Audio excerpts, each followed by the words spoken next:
Hi friends, this is Bala here. Friends, students, வணக்கங்க எல்லாருக்கும். இன்னைக்கு எதை பற்றி பார்க்க போகிறேன்னா, ஒரு கார்பரேட்டர் BS3 BS4 உடைய கார்பரேட்டர்னா என்ன, அது என்ன ஒர்க் வந்து ஓகேங்களா, இதனால வண்டிக்கு என்ன பெனிஃபிட் இருக்குன்னு கேட்குறீங்களா? 100% இதனால என்ன நம்மளுக்கு யூஸ் ஆகுதுன்னு சொல்கிறேன். ஃப்ரெண்ட்ஸ், இந்த மைலேஜ் வராமல் இருக்கிறோங்க, நம்ம வண்டி மைலேஜே வரலைங்க, என்ன பண்ணலாம் அப்படின்னுக்குறங்க. ஜஸ்ட் இந்த என்னுடைய வீடியோ லாஸ்ட் வரைக்கும் பாருங்கள். உங்களுக்கு மைலேஜ் வரக்கூடிய சில டிப்ஸுங்க இந்த மூலிமா உங்களுக்கு நான் சொல்கிறேன். இந்த கார்பரேட்டர் நான் க்ளீன் பண்ணிவிட்டு என்னுடைய வண்டியில் நெக்ஸ்ட் வீடியோ உங்களுக்கு மைலேஜ் எப்படி இம்ப்ரூவ்மெண்ட் ஆகிருக்கு, எவ்வளோ வருது மைலேஜ், கிளியராக ஒரு வீடியோ உங்களுக்கு அப்லோட் பண்ணுறேன் பாருங்கள். இப்போது கார்பரேட்டர் க்ளீன் பண்ணுறோம். கார்பரேட்டர் க்ளீன் பண்ணிவிட்டு இதனால் நம்மளுக்கு என்ன யூஸ் ஆகுது, மைலேஜ் எப்படி இம்ப்ரூவ்மெண்ட் ஆகுது இதனாலன்ட்டு ஜஸ்ட் ஒரு சின்ன ஒரு வீடியோவாக இது போடுறேன். வீடியோ கொஞ்சம் பெருசாக இருந்தாலும் கூட ஸ்கிப் பண்ணாத பாருங்கள். ஏன்னு கேட்டிங்கன்னா 100% இதில் உங்களுக்கு ஒரு நல்ல விஷயம் இருக்கும். நான் உங்களுக்கு எக்ஸ்பிளைன் பண்ணுறேன்.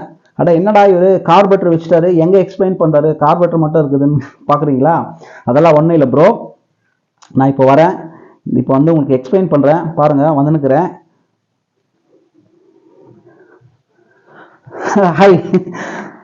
ஹை ஃப்ரெண்ட்ஸ், ஸ்டூடெண்ட்ஸ், இதுதாங்க கார்பரேட்டரு. இது என்னன்னு பார்த்தீங்கன்னா, ஜஸ்ட் இந்த கார்பரேட்டர் பற்றி ஒரு சின்னதாக ஒரு மெசேஜ் கொடுக்குறேன். இந்த கார்பரேட்டர் பார்த்தீங்கன்னா யூகால், ஓகேங்க. இங்கே பார்த்தீங்கன்னா யூகால்னு இருக்கும், அதாவது பேக் சைடில் பார்த்தீங்கன்னா யூகால்னு இருக்கும், ஃப்ரண்ட்டில் பார்த்தீங்கன்னா மிக்குனின்னு இருக்கும். ஜஸ்ட் இந்த என்னன்னு கேட்டிங்கன்னா, மிக்குனி வந்து ஒரு கம்பெனி, யூகால்ன்றது ஒரு கம்பெனி இப்போ இருக்குது. ஜஸ்ட் அப்போ பார்த்தீங்கன்னா ரெண்டுமே கொலாபரேஷனில் தான் இருந்தாங்க. இந்த மிக்குனி பற்றி ஒரு விஷயம் சொல்கிறேன், ஜஸ்ட் கேளுங்க. RX 100 இருக்குது தெரியுங்களா? RX 100னாவே எல்லாருக்கும் சில பேருக்கு ரொம்ப லைக் பண்ணுவாங்க. ஏன்னு கேட்டிங்கன்னா அது இனிஷியல் பிக்கப்பு அது வந்து வேற லெவல் தான். இப்போது அந்த RX 100 பார்த்தீங்கன்னா ஃபஸ்ட்டு வந்து லான்ச் பண்ண அந்த இயரில் பார்த்தீங்கன்னா, அதாவது G1 G2 G3 ஓகேங்களா, அந்த இருக்கக்கூடிய அந்த போர்டில் பார்த்தீங்கன்னா இந்த மிக்குனி கார்பரேட்டர் தான் இருக்கும். அதாவது அந்த ஜப்பான் கொலாபரேஷன் வந்த வண்டி எல்லாமே நம்ம கேட்குவீங்களா, ஜப்பான் இன்ஜனா ப்ரோங்களா, அது வந்து என்ன உங்களுக்குன்னா அதில் இருக்கக்கூடிய கார்பரேட்டர் கம்பெனி பார்த்தீங்கன்னா மிக்குனின்னு சொல்லுவாங்க ஃப்ரெண்ட்ஸ், அதுதான் ஓகேங்களா. நான் உங்களுக்கு அதை பற்றி உங்களுக்கு எக்ஸ்பிளைன் பண்ணுறேன். ஒரு RX பற்றி ஒரு சப்ஜெக்ட் கொடுக்குறேன். அதில் RXல ஒரு சின்ன ஒரு விஷயம் நடந்திருக்கு, அது நான் உங்களுக்கு சொல்கிறேன். ஏன்னு கேட்டிங்கன்னா RX ஏன் இவ்வளோ பவர்ஃபுல்லாக இருக்குதுன்னு, அதில் ஒரு மிஸ்டேக் பண்ணிக்கிறாங்கன்னு சொல்லலாம், அதில் ஒரு சீட்டிங் பண்ணிக்கிறாங்க அந்த RX கம்பெனி, அதாவது யமகா கம்பெனி. அதை பற்றி ஒரு தெளிவான ஒரு வீடியோ உங்களுக்கு கொடுக்குறேன் ஃப்ரெண்ட்ஸ், நீங்கள் பாருங்கள். அதை பற்றி உங்களுக்கு வீடியோ வேணும்னா நான் உங்களுக்கு எக்ஸ்பிளைன் பண்ணுறேன், வேணும்னா எனக்கு கமெண்ட்ஸ் பண்ணுங்கள், உங்களுக்கு கொடுக்குறேன் அந்த வீடியோ பற்றி. ஜஸ்ட் இது பாருங்கள். இந்த கார்பரேட்டர்னா இதனால நம்மளுக்கு என்ன பெனிஃபிட்னா, இந்த கார்பரேட்டர் நம்ம க்ளீன் பண்ணோமா நம்மளுக்கு மைலேஜ் இம்ப்ரூவ்மெண்ட் ஆகும் 100%. ப்ளஸ் வண்டி வந்து பர்ஃபார்மன்ஸ் நல்லா இருக்கும், வெரி ஸ்மூத்தாக இருக்கும். அதாவது நம்ம பெட்ரோல் பங்க்கில் போடுறோம் இல்லைங்களா, அப்போ வந்து சில டஸ்ட்டுங்க வரும், அது நம்மளுக்கு தெரியாது. அதெல்லாம் என்ன ஆகும்னா டேங்க்லேருந்து நம்மளுக்கு பெட்ரோல் வழியாக வந்து இந்த கார்பரேட்டர் பிளாக் ஆகிடும். அப்போது இன்கேஸ் எப்போவாவது நம்ம எமர்ஜென்சி போகிற டைமில் கார்பரேட்டர் பிளாக் ஆயிடுச்சுன்னா, இல்லை கார்பரேட்டர் நம்மளுக்கு அடைப்பே ஆச்சுன்னா ரொம்ப கஷ்டம் ஆகும். அதனால நீங்கள் ப்ராப்பராக இந்த கார்பரேட்டர் மெயின்டைன் பண்ணோன்னா டேங்க் வாஷ் பண்ணணும், ஓகேங்களா, பெட்ரோல் டாப் வாஷ் பண்ணிக்கணும், இந்த கார்பரேட்டர் வாஷ் பண்ணிக்கணும். மைலேஜுக்கு என்ன பண்ணோன்னா, ஜஸ்ட் நீங்கள் ஃபஸ்ட்டு பார்க்க வேண்டியது விஷயம் என்னன்னு கேட்டிங்கன்னா ஏர் ஃபில்டர் பார்க்கணும் ஃப்ரெண்ட்ஸ். ஏர் ஃபில்டர் வந்து ப்ராப்பராக க்ளீன் பண்ணுறீங்களா, ப்ராப்பராக மெயின்டைன் பண்ணுறீங்களா, ஏர் ஃபில்டர் பாருங்கள். நெக்ஸ்ட் இந்த கார்பரேட்டர் ஓப்பன் பண்ணுறேன். இந்த கார்பரேட்டர் வந்து சொல்கிறேன் ஃப்ரெண்ட்ஸ். இதை பற்றி ஒன்று சொல்லணும்னா ஜஸ்ட் இன்னொரு விஷயம் சொல்கிறேன். BS4 BS3ன்னு சொல்லியிருக்கலாம், அது இந்த வெர்ஷனு. BS6 ப்ரோ, BS6ல எப்படி ஒர்க் ஆகுதுன்னு கேட்டிங்கன்னா, இப்போது இந்த கார்பரேட்டர்னா வரக்கூடிய பெட்ரோலையும் காற்றையும் ரெண்டுமே மிக்ஸ் பண்ணி ப்ராப்பரான ஒரு வேல்யூவான நம்மளுக்கு பெட்ரோலியம் காற்றையும் சப்ளை பண்ணும், அதாவது இன்ஜனுக்குள்ளே ஓகேங்களா, போருக்குள்ளே சப்ளை பண்ணும். அதுதான் இந்த கார்பரேட்டரோட வேலை ஃப்ரெண்ட்ஸ். கவனிச்சு பாருங்கள். அதாவது பெட்ரோலியம் காற்றையும் ப்ராப்பராக நம்மளுக்கு எவ்வளோ வேல்யூக்கு தகுந்த மாதிரி, அதாவது ரெவல்யூஷனுக்கு தகுந்த மாதிரி, RPM தகுந்த மாதிரி நம்மளுக்கு பெட்ரோலியம் காற்றையும் எவ்வளோ நம்மளுக்கு அங்கே சப்ளை பண்ணோம், அதை அனலைசிங் பண்ணி சப்ளை பண்ணுறது தான் இந்த கார்பரேட்டருடைய வேலை ஃப்ரெண்ட்ஸ், ஓகேங்களா. அதே BS6ல பார்த்தீங்கன்னா அது என்ன பண்ணியிருக்காங்கன்னா, எலக்ட்ரானிக் டிவைஸில் இந்த ஒரு சோர்ஸை வந்து 2 சோர்ஸாக கன்வெர்ட் பண்ணிட்டாங்க ஃப்ரெண்ட்ஸ். அதாவது த்ராட்டில் பாடி வந்து ஏருக்கும் பெட்ரோல் சப்ளை ஆகிற ஒரு சோர்ஸ் பார்த்தீங்கன்னா ஃபியூல் இன்ஜெக்டர். அர்த்தாச்சா ஃப்ரெண்ட்ஸ்? அதுதான், அதை பற்றி உங்களுக்கு நான் சொல்கிறேன் எது பெஸ்ட்டுன்னு. எனக்கு பொறுத்த வரைக்கும் BS6ன்னு இல்லை, கார்பரேட்டர் வெர்ஷன் தான் பெஸ்ட்டுன்னு சொல்லுவேன். ஏன்னா அது எனக்கு அனுபவம் இருக்குது. அதில் கம்ப்ளைண்ட்டுக்கெல்லாம் வரும் சில. ஏன்னா இப்போ பாருங்கள், எக்ஸாம்பிள் இது வந்து கார்பரேட்டர் வந்து ஒரு இந்த 2003 இப்போ வரைக்கும் பார்த்தீங்கன்னா கிட்டத்தட்ட ஒரு 20 வருஷம் வருதுங்களா. இது லைஃப் வருது, இன்னும் கூட ஜாஸ்தி எடுத்துட்டு போகலாம். ஆனால் அந்த ஃபியூல் இன்ஜெக்டருக்கு எலக்ட்ரானிக் டிவைஸ் யாருக்குமே கேரண்டி கொடுக்க மாட்டாங்க ஃப்ரெண்ட்ஸ். ஓகேங்களா, சிம்பிள் புரிஞ்சுக்குங்க. ஜஸ்ட் இப்போ நான் இது ஓப்பன் பண்ணுறேன் ஃப்ரெண்ட்ஸ் கார்பரேட்டரை. ஃப்ரெண்ட்ஸ் இன்னொரு விஷயம், கார்பரேட்டர் எப்பவுமே ஏர் ஸ்க்ரூ இருக்கு இல்லைங்களா, அது வந்து நீங்கள் கை வைக்க போகாதீங்க. ஏன்னா ஏர் ஸ்க்ரூ வந்து அந்த கம்பெனி ரெவல்யூஷன் தகுந்த மாதிரி உங்களுக்கு வரக்கூடிய ஏர் வெலாசிட்டியும் ஃபியூலையும் ரெவல்யூஷன் தகுந்த மாதிரி ஏர் ஸ்க்ரூ அட்ஜஸ்ட் பண்ணுறது, அந்த மைலேஜ் அதுதான் மெயின். அதை நீங்கள் கை வைக்க போகாதீங்க. இன்கேஸ் நீங்கள் வச்சிட்டீங்க தெரிலன்னு சொன்னால், அது எப்படி நம்ம வண்டியை ஸ்டார்ட் பண்ணிவிட்டு ப்ராப்பரான ஒரு நம்ம மைலேஜ், அதாவது ஏர் ஸ்க்ரூ அட்ஜஸ்ட் பண்ணுறதுன்னு உங்களுக்கு ஒரு செப்பரேட் ஒரு வீடியோ கொடுக்குறேன். ஓகேங்களா ஃப்ரெண்ட்ஸ், அது நான் சொல்கிறேன். ஜஸ்ட் பாருங்கள், இந்த கார்பரேட்டர் க்ளீனாக வச்சுக்கிறதுனால நம்மளுக்கு மைலேஜ் 100% கிடைக்கும். இதை நான் க்ளீன் பண்ணிவிட்டு உங்களுக்கு மைலேஜ் காமிக்கிறேன் ஃப்ரெண்ட்ஸ், என்னுடைய வண்டி எவ்வளோ மைலேஜ் வருதுன்னு நெக்ஸ்ட் வீடியோவில். அதுக்கு நீங்கள் என்ன பண்ணணும்னா, ஜஸ்ட் இந்த கார்பரேட்டரை க்ளீனாக வச்சுக்கணும். அதுக்கு நீங்கள் கார்பரேட்டரை க்ளீனாக மெயின்டைன் பண்ணணும் ஃப்ரெண்ட்ஸ். இது பாருங்கள், இது பேர் நீடல்னு சொல்லுவாங்க. இது இருக்கு இல்லைங்களா, இந்த நீடல் என்ன வேலை பண்ணனா, இந்த ஃப்ளோட்டு, இது ரெண்டும் என்ன வேலை பண்ணனா, இது பேர் ஃப்ளோட்டுனா உங்களுக்கு எல்லாருக்குமே தெரியும். நம்ம வீட்டில் டேங்க் இருக்கு இல்லைங்களா, அந்த டேங்க்ல வந்து தண்ணி வரக்கூடிய தண்ணியை ஸ்டாப் பண்ணுது இல்லைங்களா, அந்த ஃப்ளோட்டு. அது என்ன ஆகும்னா, பைப்புக்குள்ளே வரக்கூடிய அந்த தண்ணியை வந்து ஸ்டாப் பண்ணுறது தான் இந்த ஃப்ளோட்டு. இந்த ஃப்ளோட்டில் என்ன ஆகும், ஓவர்ஃப்ளோ ஆகும், தண்ணி நம்மளுக்கு ஓவர்ஃப்ளோ ஆகிடும். ஜஸ்ட் இந்த ஃப்ளோட் அங்கே கண்ட்ரோல் பண்ணிட்டு என்ன ஆகும்னா, டேங்குக்கு மேலே தண்ணி ஓவர்ஃப்ளோ ஆச்சுன்னா அந்த ஃப்ளோட் என்ன பண்ணுன்னா, மேலே வந்து அந்த பைப்பு கூடிய வர பொசிஷனை ஸ்டாப் பண்ணிடும். ஓகேங்களா, அதுதான் ஃப்ளோட். இதுதான் அந்த வேலை பண்ணோம். இந்த நீடல் என்ன பண்ணோம்னா, அந்த ஃப்ளோட்ல லிங்க் ஆகிக்கிறதுனால பெட்ரோல் வரக்கூடிய இந்த பகுதி இருக்கு தெரியுங்களா, அதாவது இந்த பகுதியில் வரக்கூடிய இந்த நீடல் என்ன பண்ணா, அந்த ஃப்ளோட் மேலே வந்து பெட்ரோலை போயிட்டு ஸ்டாப் பண்ணிடும். ஓகேங்களா, இந்த ஃப்ளோட் நீடல்.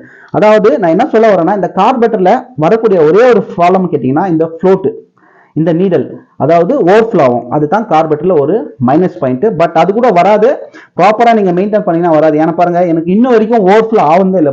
ப்ராமிஸா சொல்றேன், 100% நான் இந்த ஒரு ஆணைத்தரமா ஒரு மெசேஜ் பதிவு பண்றேன். 20 வருஷமா என்னுடைய வண்டி வந்து ஓவர்ஃப்ளோ ஆகுதில்லை. ஏன்னு கேட்டீங்கன்னா, ப்ராப்பரா நான் மெயின்டைன் பண்ணி கிளீன் பண்ணுவேன். அதனால 100% சொல்றேன், கார்பரேட்டர் தான் பெஸ்ட்னு. இப்போ நீங்க கார்பரேட்டர் எப்படி கிளீன் பண்ணனா, ஜஸ்ட் இந்த ஏர் ஸ்க்ரூ மட்டும் கை வைக்க போகாதீங்க. ஐலிங் ஸ்க்ரூ இருக்குங்களா, ஜஸ்ட் அதை நான் ஓப்பன் பண்ணிக்கிறேன். ஐலிங் ஸ்க்ரூ ஓப்பன் பண்ணும்போது பார்த்தீங்கன்னா, உள்ள வந்து ஒரு ஸ்மால் ஸ்ப்ரிங் இருக்கும். ஓகேங்களா, அதுக்குள்ள ஒரு ஸ்மால் வாஷர் இருக்கும், ஒரு ஓரிங் இருக்கும். அது ரொம்ப கேர்ஃபுல்லாக நீங்கள் ஹேண்டில் பண்ணுங்க. ஏன்னா அது மிஸ் ஆச்சுன்னா, ஏர் லீக் ஆச்சுன்னா ஐலிங் ப்ராப்பராக நிற்காது ஃப்ரெண்ட்ஸ். அதனால ஜஸ்ட் இன்னொரு விஷயம், இந்த கார்பரேட்டர், அதாவது பாருங்க, இந்த கார்பரேட்டர் ஒரு பகுதி காமிச்சிருக்கேன் பாருங்க, இந்த மாதிரி வந்து கார்பன் உங்களுக்கு இருக்கக்கூடாது. இந்த மாதிரி எல்லாம் இருந்துச்சுன்னா, அடைப்பு வந்துச்சுன்னா உங்களுக்கு மைலேஜ் பிக்கப் எல்லாம் ட்ராப் ஆகிடும் ஃப்ரெண்ட்ஸ். இன்னொரு விஷயம், இந்த மாதிரி ஒரு டப்பா எடுத்துங்க. தின்னர், இந்த தின்னர் பார்த்தீங்கன்னா என்சி தின்னர்னு சொல்லுவாங்க. ஹார்ட்வேர் கடையில், பெயிண்ட் கடையில் கிடைக்கும். ஜஸ்ட் இது 100 ரூபாய் தான். இதை வாங்கிக்கோங்க. என்னங்க ப்ரோ, இந்த கார்பரேட்டர் க்ளீன் பண்ணுறது 100 ரூபாய் நம்ம இன்வெஸ்ட்மெண்ட் பண்ணோம்னா பண்ணி ஆகணும் ப்ரோ. ஏன்னு கேட்டிங்கன்னா, பெட்ரோல் ரேட்டுக்கு நம்மளுக்கு மைலேஜ் அதிகமாச்சுன்னா நம்மளுக்கு தானே பெனிஃபிட். ஒரு டைம் தானே பண்ண போறீங்க, வருஷத்துக்குன்னு வச்சுங்க. ஒரு டைம் நான் இது மாதிரி பண்ணால் அவங்களுக்கு தானே பெனிஃபிட். அதனால சொல்கிறேன், என்னுடைய அனுபவம். ஏன்னா நான் பண்ணியிருக்கேன், நல்ல ரிசல்ட் வரும். எப்படின்னு கேட்டிங்கன்னா, நான் 100% சொல்கிறேன். என்னுடைய கார்பரேட்டர் க்ளீன் பண்ணிவிட்டு என்னுடைய வண்டியுடைய மைலேஜ் உங்களுக்கு நான் காண்பிக்கிறேன் நெக்ஸ்ட் வீடியோல. எவ்வளோ மைலேஜ் வருது நீங்களே பாருங்க, ஆச்சரியப்படுவீங்க. விக்டர் வண்டி எவ்வளோ வருதுன்னு. ஜஸ்ட் இதை கார்பரேட்டர்ல எல்லாமே ரிமூவ் பண்ணிக்கோங்க. எந்த ஒரு ரப்பர் ஐட்டம்ஸும் இல்லை, எந்த ஒரு இதுவும் அதில் நம்ம தின்னர் உள்ள போடுவோம். அது வந்து மெல்ட் ஆகிறதுக்கு நிறைய சான்சஸ் இருக்கு. இதில் ஓரிங்கெல்லாம் வரும், அந்த ஓரிங்கெல்லாம் ரிமூவ் பண்ணிடுங்க. இந்த நான் மேனிஃபோல்டு ரிமூவ் பண்ணிட்டேன். ஓகேங்களா, ஜஸ்ட் இதில் வந்து ஓரிங் இருக்கும், இது போடாதீங்க. ஃப்ளோட் வந்து சில வண்டியில் ஃபைபரில் வரும், சில வண்டியில் காப்பரில் வரும். நீங்கள் காப்பர் வந்து என்னன்னா யூஸ் பண்ணிக்கலாம் தாராளமாக. ஓகேங்களா, நான் யூஸ் பண்ணல. ஏன்னு கேட்டீங்கன்னா, என் கார்பரேட்டர் எப்பவுமே மெயின்டைன் க்ளீனாக இருக்கனால. ஜஸ்ட் உங்களுக்கு காமிக்கோசம், எப்போ நீங்கள் மைலேஜ் செக் பண்ணணும்னா, உங்கள் கார்பரேட்டர் ஒரு டைம் க்ளீன் பண்ணிக்கின்னு மைலேஜ் செக் பண்ணுறது பெட்டர்னு சொல்கிறேன். ஏர் ஃபில்டரும் அதே மாதிரி செக் பண்ணிக்கங்க. ஜஸ்ட் இந்த கார்பரேட்டர் நான் இதில் தின்னரில் போட்டு, இந்த தின்னரை வந்து என்ன பண்ணுறோன்னா, அது உள்ள ஒரு 10 நிமிஷம் நம்ம ட்ரை பண்ணி வச்சிடணும். ஓகேங்களா ஃப்ரெண்ட்ஸ், ட்ரை பண்ணிவிட்டு நீங்கள் என்ன பண்ணணும்னா, ஒரு 10 நிமிஷம் அதை நீங்க எதுவுமே டிஸ்டர்ப் பண்ணக்கூடாது. பாருங்க, நான் இதை வந்து தின்னர் உள்ள ஊத்துறேன்.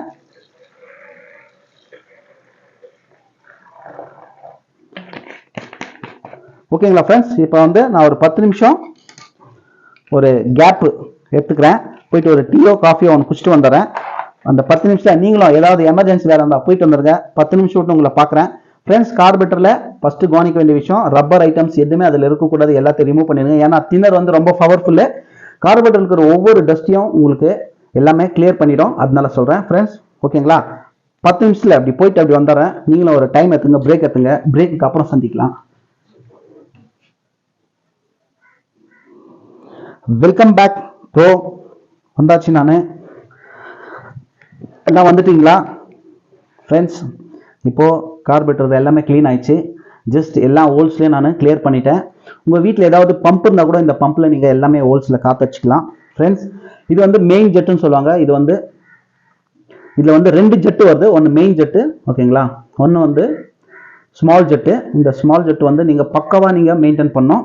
ஏன்னா இதில் வந்து மைக்ரான், அதாவது ரொம்ப சென்சிட்டிவான ஒரு ஹோல்ஸ் இருக்குது, ஓகேங்களா. அந்த ஹோல்ஸை வந்து நீங்கள் எப்படி க்ளீன் பண்ணலாம், ஜஸ்ட் இந்த மாதிரி வீட்டில் ஒரு ஒயர் இருக்கு இல்லைங்களா, 5 ஸ்கொயர் mm 2 ஸ்கொயர் mm, அதுலேருந்து ஒரு சோர்ஸ் மட்டும் எடுத்துங்க. இந்த ஜெட்டில் வச்சு கிளியர் பண்ணிக்கோங்க. என்னுடைய ஜெட்டு கிளியராக இருக்குது, எனக்கு தேவையில்லை. ஜஸ்ட் பார்த்துக்கணும், இந்த ஜெட்டை வந்து நீங்கள் ஃபிக்ஸ் பண்ணிக்கோங்க ப்ராப்பராக. மெயின் ஜெட் ஒன்று இருக்குது, இந்த மாதிரி ஸ்மால் ஜெட் இருக்குது, ஓகேங்களா. இந்த ஸ்மால் ஜெட்டுனா உங்களுக்கு லோ ஆர்பிஎம்ல பெட்ரோல் இதில் சப்ளை ஆகும். அதாவது ஹை ஸ்பீடில் போகும்போது இந்த மெயின் ஜெட்டில் சப்ளை ஆகிடும், ஓகேங்களா. ஜஸ்ட் இதை வந்து நான் டைப் பண்ணிக்கிறேன் ஃப்ரெண்ட்ஸ்.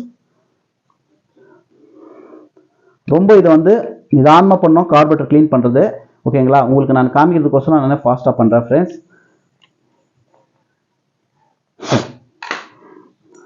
இப்போ ஜஸ்ட் இது இந்த ஃப்ளோட்டு இந்த நீடல் இருக்கு இல்லைங்களா, ஜஸ்ட் அதை ஃபிக்ஸ் பண்ண போகிறேன்.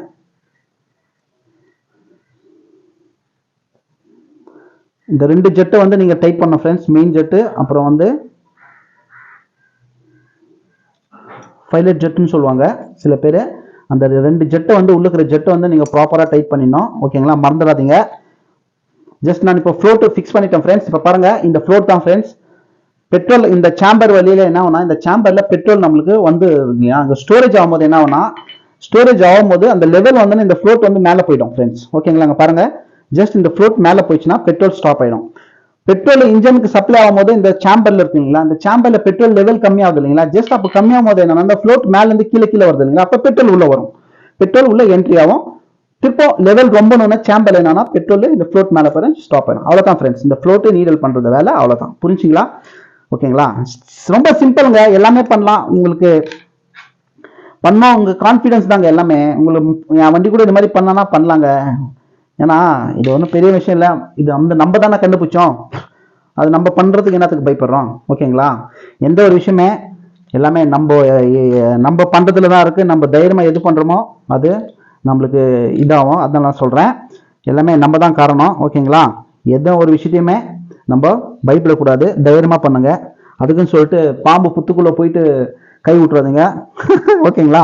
ஜஸ்ட் நான் சொல்கிறேன், இந்த ஒரு மெசேஜ் சொல்கிறேன், ஓகேங்களா ஃப்ரெண்ட்ஸ். இப்போ கார்பரேட்டர்லாம் ஃபிக்ஸ் பண்ணிவிட்டு வண்டியை ஃபிக்ஸ் பண்ணிவிட்டு நெக்ஸ்ட்டு உங்களை மைலேஜ், அதாவது என்னுடைய வண்டியில் மைலேஜ் எப்படி ப்ராப்பராக செக் பண்ணுறது. மைலேஜ்னு வந்து ஈவன் நீங்கள் கூட பண்ணலாம் ஃப்ரெண்ட்ஸ். அதுக்கு தேவையானது எதுன்னு கேட்டிங்கன்னா ஒரு மைலேஜ் ஸ்கேனு, அது ஆட்டோமொபைல்ஸ் கடையில் கிடைக்கும், அது ஒன்று வாங்கிக்கணும், ஓகேங்களா. அதுக்கு ஒரு பெட்ரோல் பைப் ஒன்று, நீங்கள் உங்கள் வண்டி எவ்வளோ மைலேஜ் வருது அதை நீங்கள் செக் பண்ணிக்கலாம். கார்பரேட்டர் க்ளீன் பண்ணியாச்சு. நெக்ஸ்ட் ஏர் ஃபில்டர் நான் க்ளீன் பண்ணிடுறேன், ஆல்ரெடி ஏர் ஃபில்டர் இந்த க்ளீனாக இருக்கும், ஓகேங்களா. இப்போ நான் கார்பரேட்டர் ஃபிக்ஸ் பண்ணுறேன். நீங்கள் நெக்ஸ்ட் வீடியோவில் பாருங்கள் என்னுடைய வண்டி எவ்வளோ மைலேஜ் வருது, நீங்களே ஆச்சரியப்படுவீங்க, ஓகேங்களா ஃப்ரெண்ட்ஸ். பார்க்கலாம் ஃப்ரெண்ட்ஸ், ஓகேங்களா. இதுதான் கார்பரேட்டரு, இதை நான் ஃபிக்ஸ் பண்ணிடுவேன், எல்லாம் செட் பண்ணிடுவேன். இந்த கார்பரேட்டரை பாருங்கள், இதுதான் பெஸ்ட்டுன்னு நான் சொல்கிறேன். ஏன்னு கேட்டிங்கன்னா இது வந்து நம்ம என்னென்ன பண்ணிக்கலாம், ஏன்னா இதுக்கு ஆக்சஸ் வந்து நம்ம தான். அதே வந்து நீங்கள் FI BS6ல் அந்த த்ராட்டில் பாடி ஆகட்டும், ஃபியூல் இன்ஜெக்டர் ஆகட்டும், ஐடிங் செட் பண்ணால் கூட ஈவன் உங்களால் முடியாது. அதே நீங்கள் ஏஸ்கு அந்த மைலேஜ் செக் பண்ணனா கூட ஈவன் உங்களால் முடியாது. அதுக்கு ஆக்சஸ் வந்து அந்த ஷோரூம் தான், ஓகேங்களா. அதனால சொல்கிறேன், நம்ம காசு கொடுத்து வாங்குறோம், நம்மளுக்கு அந்த உரிமை இருக்காது. அதனால சொல்கிறேன், எலக்ட்ரானிக் டிவைஸ் வந்து வேற மாதிரி, எப்பவுமே ஓல்ட் இஸ் கோல்டு தான், ஓகேங்களா. அது கூட பெட்டர் தான், பட் என்னன்னா அது இன்னும் அட்வான்டேஜ் வரணும், ஓகேங்களா. அதில் சில விஷயங்கள்லாம் நடக்குது. அதனால சொல்கிறேன், எப்பவுமே ஒரு பொருளை வாங்கும்போது யோசித்து பாருங்க. சில கம்பெனியில் சில மெக்கானிக் கன்சல்ட் பண்ணுங்க, எந்த வண்டி வாங்கலாம், எந்த கம்பெனி வண்டி வாங்கினா நான் லைஃப் லாங் வரும்னு. அதுதான் என்னுடைய பதிவு, ஓகேங்களா ஃப்ரெண்ட்ஸ். பாய், நெக்ஸ்ட் வீடியோவில் சந்திக்கலாம் ஃப்ரெண்ட்ஸ், பாய்.